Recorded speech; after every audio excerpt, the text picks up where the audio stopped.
If your Snapchat Spotlight isn't showing up, there are a few potential reasons and solutions to consider.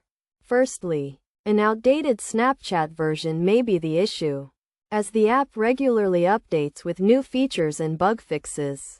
To resolve this, open the App Store or Google Play Store, search for Snapchat, and ensure you have the most recent version installed. If an update is available, apply it and restart the app. Another possible cause is cache issues, which can occur when temporary files become corrupted or outdated after prolonged use, leading to glitches or malfunctions. To fix this, open Snapchat, tap on the profile icon, usually found in the upper left corner of the screen, and go to Settings. Scroll down the Settings menu until you find the option labeled Clear Cache. Tap on it, and confirm the action by tapping Continue. This should resolve any temporary issues affecting performance and restore your Snapchat Spotlight.